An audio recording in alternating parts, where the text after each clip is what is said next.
Alright, picture this. Over the next 5 years, more than 500,000 people could studying, working and building their life between two countries.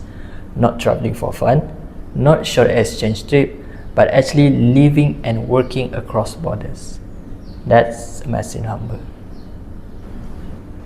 And yes, this is real. Japan and India are planning exactly that. According to Asian News Network, both countries are aiming for more than 500,000 people-to-people exchange over the next 5 years. This isn't just some boring international news headline. This plan could shape future job, education paths, and global opportunity, especially for students and young professionals. So why is this happening? Let's start with Japan. So Japan is dealing with long-term issue. Its population is aging, fewer young people are joining the workforce, and many industries are running short on workers. Tech engineering, research, these sectors are growing fast, but the number of people to support them isn't.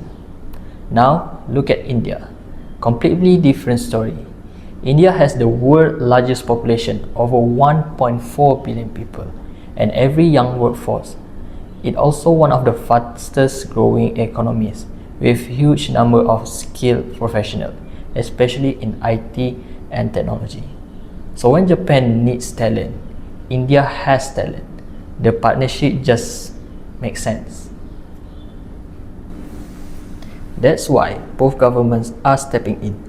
Japan Prime Minister Shigeru Ishiba and India Prime Minister Narendra Modi are expected to agree on a plan that boosts exchange across government, industry, education, and research.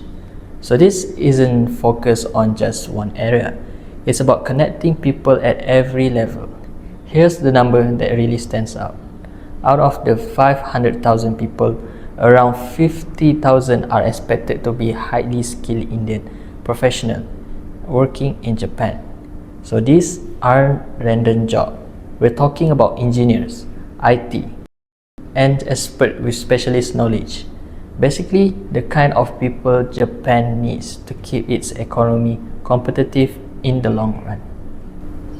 Of course, there's a challenge. Many skilled Indian professionals already speak in English, so they often choose to work in countries like US, Canada, or Europe. Japan now is competing with some very popular destinations. So instead of ignoring the problem, Japan is taking a smarter approach. The plan includes strengthening Japanese language education in India and creating more welcoming environment for foreign workers. The idea is simple. Don't just bring people in, help them adapt, communicate, and actually feel comfortable living and working in Japan. So this is about long-term career, not short-term contract. Now let's talk about students, because this part is especially relevant to us. Both governments want to increase the number of Indian students and researchers studying in Japan, while also encouraging Japanese students to study in India. Right now, the number of Indian students in Japan is still quite low compared to the students from other Asian countries, so the plan focuses on smoother student exchange, stronger cooperation between universities, and more joint research projects. There's also a big focus on helping skilled Indian students find jobs in Japanese companies after graduation. So in other words, studying in Japan isn't just about getting a degree, it's about turning education into a real career opportunity. So when you zoom out, this plan is actually pretty forward-thinking. Students become researchers, researchers become professional, and professionals end up shaping industry and innovation. That's how long-term growth happens.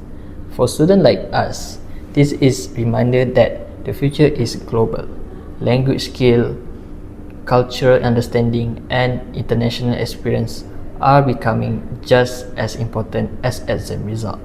So when you hear 500,000 people-to-people exchange, don't just think of it as a statistic.